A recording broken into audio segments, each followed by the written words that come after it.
Hey Animal Crossers, and welcome back to Ladybug Island. This is my kidcore island inspired by the early 2000s and 2010s, and y'all, now that I know that the 3.0 update is coming out in January, I just need to get this island finished, especially since I want to start a new island once the update is here, and I only have this bottom left area of Ladybug left to decorate, so let's just get it all done in today's episode. If you like Animal Crossing videos, you're in luck because I post daily shorts and weekly videos, so be sure to subscribe and join your fellow Animal Crossers. I started Ladybug around 7 months ago, and while I love this island so much, I am ready to move on to a new island and theme. I have so many ideas for what I want to do next, and let me know in the comments if you have any specific requests. To get me motivated to finish this island, I started with the build that I was most excited for, the Celestial Cafe that I wanted to go against the river in this area. I wanted a dreamy and pastel area full of celestial items and some of the Sanrio furniture too. This aesthetic reminds me of my childhood so much, and I thought that the colors and theme would go perfectly with the rest of Ladybug too. I terraformed a small cliff with some waterfalls and a heart-shaped pond for the area. I felt like these gave it a very dreamy vibe. Then I took my magic stone pathway and started making a pathway of circles going through the build. Y'all know I love making circles with my walkways. It just looks so fun, and it kind of reminds me of bubbles or something. I also thought that this pathway was perfect since it's very swirly and it kind of looks celestial. Using 2 crescent moon chairs, cinema roll parasols, humidifiers, and a counter, I made a little checkout area for the customers to place their orders at the cafe. Directly in front of the checkout, I began putting together the cafe seating area using Sanrio furniture from all the different sets. I also chose to use these glowing moss stools as seats because I thought they looked like little pink clouds or something. Of course, I put some Nova lights around too, and over in this little corner, I made a spot for stargazing with some pretzels. This was looking like a great cafe so far, and I was so happy with the size, I decided to close off the area with some fencing. I needed some flowers, shrubs, and trees though because this place was looking so bare, so I visited a treasure island and spruced up the cafe with some nature, which completely transformed the area and made it look so colorful and happy. I really wanted to have a cozy space with a crescent moon chair and some trees, so I decided to do that right outside of the cafe since I didn't really have any room inside. I ended up creating like a front yard for the cafe with this green brick walkway going through it, connecting to the crescent moon chair area. I added more Sanrio furniture, these cute handheld lanterns with celestial designs on them, and I just tried to make this spot feel like really lush and kind of like an entrance to the cafe. Now I also had to make an entrance to this entrance that I just built down this way, which is going to connect to the rock garden that I'm planning on building down here. I started messing around with my green grass pathway and ended up getting this really cool diamond shaped design that I thought looked so amazing. I added 3 circles of grass below it too to make this pathway display even more unique, and terraformed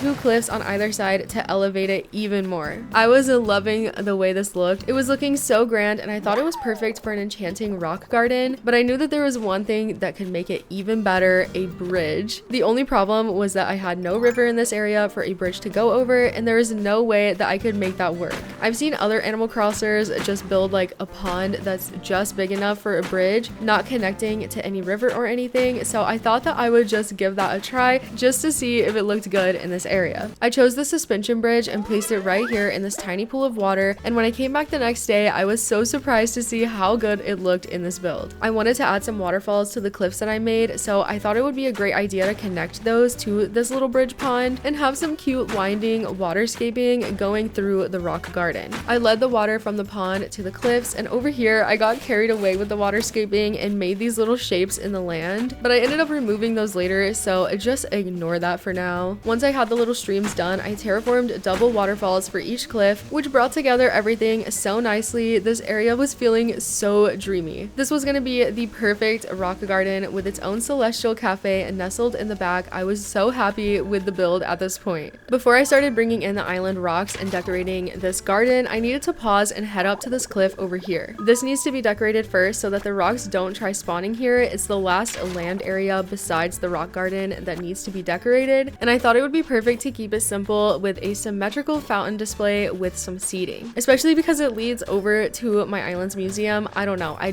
thought it made sense. I got started by placing a huge patch of my grass pathway for the fountain to go on top of and some round street lamps to match the ones at the museum in the distance. Of course, I put down the fountain and then I surrounded it with log benches, and for the rest of the cliff, I kept a cozy vibe going with some random items that I thought matched the area, and I added a ton of more trees to make it feel even more cozy. crazy. After adding some design codes and finishing touches, the fountain display was complete and I was really happy with how it turned out. Now back to the rock garden. I was really lucky and I already have 3 rocks that naturally spawned in this area, so I only needed to move the last 3 here. This is when I decided to take away this random waterscaping that I made to make room for the rocks to spawn. Now to get the rocks to respawn, you just have to break them by hitting them when you've eaten food and have extra energy. The next day, rocks will respawn and only 1 rock can spawn daily, so if you destroy multiple, they'll only spawn back 1 at a time once a day. I destroyed every rock, so now all I had to do was time travel day by day, trying to get the rocks to land in this area one by one. I didn't really care where in the rock garden it spawned, I just wanted them to be in the general area. I figured this would be easy because I have completely covered the rest of my island top to bottom with items, so many flowers, trees, everything, and there was really nowhere for rocks to spawn, or so I thought. I was shocked to find out during this process that rocks can spawn on dirt pathways, which is what I've used for the entire road around my island. When I loaded up the game, I found the daily rock spawned in the road, so I removed it and tried again, only for it to keep happening again and again. I was feeling so lost. It would take forever to cover my pathway and custom designs or items to prevent this from happening, so I decided to just pause the rock garden yet again and finish up decorating the beaches around here, the only other thing I still need to complete. Yes, I was just procrastinating the rock garden, I know. Starting with the beach over here below the peninsula, I took my green pathway and made, yes, more circles. I literally took them from one end of the beach to the other, filling in the spaces between with other designs and some weeds. I thought this pathway looked so cute and fit the rock garden area above so perfectly. Now for furniture and decorations, I wanted this to be a very colorful and fun beach with just a ton of random but whimsical objects. On the right side, I made a froggy chair seating area, and next to that, I made a colorful mushroom area with a beach blanket and some juice. Then to the right of that, towards the middle of the beach, I designed an entirely blue area with a bunch of different blue items. For this area, I went with a very classic beach theme too, using classic beach items. I thought it was so cute. For the last section of this beach, right next to the peninsula, I made a dessert shop with more of the Sanrio items, this ice cream display item, and of course a Wallopoid, my favorite gyroid, to work there. I made some fun seating with these orange tables and shell stools, and coconut trees and flowers really brought this beach to life. Once I was done adding those, it looked amazing. The next beach above the peninsula started with a very long winding pathway design that I made with the magic stone pathway. Can you tell I was having so much fun with the pathways this episode? I used this to match the Celestial Cafe and the stuff that is right beside this beach, and because of that, I also decided to make this entire beach a celestial theme to match the cafe. I went with a pretty simple design since I already had so many items in this area. I wanted to avoid adding too much lag. I used an assortment of Nova lights and star clocks to line the pathway with a few more details like crescent moon chairs on either end of the path and this telescope over here. Back to the rock garden. To spawn the 3 remaining rocks into the area, I had to take things offline, meaning I played handheld on my couch where I could not screen record my Switch. You might have seen my Instagram stories. I was struggling, but eventually after a few hours, I did manage to get all of the rocks into the area. Once that was done, that meant the final and last thing to do was decorate the rock garden. Then we'd be done with Ladybug Island. Why am I so emotional right now? I'm gonna miss this island so much. This rock garden and Celestial Cafe actually ended up being one of my favorite builds on the island, and I'm really happy it was the last build. It made for such a nice ending to this series. Of course, I gave the rock garden a slightly celestial theme to match the cafe, adding some star clocks and a moon to the cool pathway design that I made. And on this side of the garden, closest to my island's entrance, I added some more pathways, made a seating area with this blue cute furniture and some muffins, made another relaxing seating area down here with a gazebo to connect to the beach and my entrance. And over on the peninsula, I created a musical performance area with some instruments. It's a little random, but I thought it ended up fitting well with everything else. Of course, I had to fill in the rest of the area with flowers, shrubs, and a few more trees. And once everything was nice and full, this area looked beautiful and I was so happy with the results. Let's just say it was totally worth all the trouble it took to spawn the rocks here. I love how it turned out. Before finishing my island and uploading it to the Dream Suite, I time traveled to a day with the campsite visitor so that my campsite would look like the observatory it's meant to look like next to my museum. And then I went around picking up any sticks, digging up any fossils, and cleaning up everything to make sure that the island was literally perfect. I won't be revealing the dream address in this video, so you'll have to wait for the final island tour video, which I'm planning to upload soon. Don't worry though, I'm not going to end the video without giving you a final tour of everything we've designed in today's episode. Okay, I'm recording this after the rest of this video, so it is a different time, but I'm gonna show you the entire area that we designed in Ladybug episode 7. So let's check it out. Starting here at my entrance, now you can go up the staircase and see this beautiful fountain area that we designed. I am in love with this. I especially love this little area with this pond stone. I know it's like a really small detail, but I think it looks so cute with this little bug design in front of it, and the little park back there is just so adorable. And over here, again, we have the fountain display, this picnic area. I ended up adding a lost item to this, and some tree stumps over here too. I thought they looked so cute, and I love how you can sit on them. It's kind of hard to. Look at how cute this is. I love the tree stumps here. You can also see into the rock garden and the cafe down there a little bit, which I think is adorable. There's a lot of trees. It's super cozy. And down this way, this leads you to my island's museum. I think it all fits together so well and flows very nicely. Also, I added this bubbloid here, blowing bubbles, so you can have that in the background of your photo if you decide to take one here on this bench. I think it's such a cute photo op. Now let's head back down here into the rock garden. This area turned out so cute. I love the windmill in the back. We got some yummy muffins here and a seating area. Lots of flowers. I tried to make it very lush. This leads down here to a gazebo, which connects over to my island's entrance. I love the Bruceoid here. He is like just screaming and yelling. It's so cute. I also love that there's so many seating areas around here. It makes it so cozy in my opinion. And then down this way, we go into our beaches, which turned out so nice and colorful. I really love these. These are so happy and joyful. All of the items are just kind of like random and colorful and maybe a little whimsical. I think it's so cute. It goes really nicely with the rest of the island too, and I just feel like the colors and everything, it reminds me of my childhood and it makes me really happy.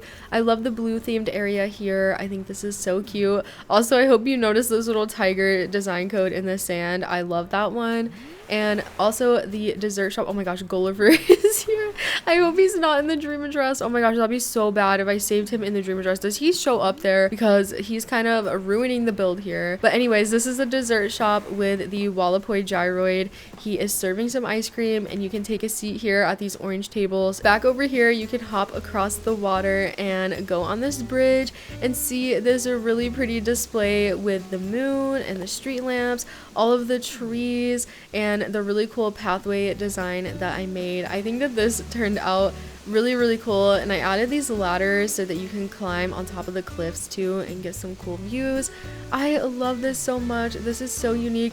I had no plans on doing anything like this, and I'm so happy that it ended up happening because this is so beautiful. I love this so much. You can also hop back here onto the peninsula where I have this little like outdoor pond and the musical performance area.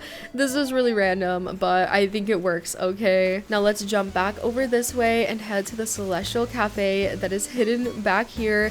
There's this little like outdoor entrance walkway where there's some storage, a little bike parking, some lanterns around, and a crescent moon chair, and a little entrance into this celestial beach area, which we'll check out in a second. But this leads into the cafe right here. Oh my gosh, this is so cute with the heart-shaped pond, and you can also see like the bamboo and the fossil from the museum in the background way back there, and I think that adds so much to this build. There's the checkout area here where I've added a Kiki and Lala cloud machine so that it looks like the little cat there is taking your order. I think that that is so cute, y'all. The humidifiers too, I think they add so much, like blowing out the little clouds.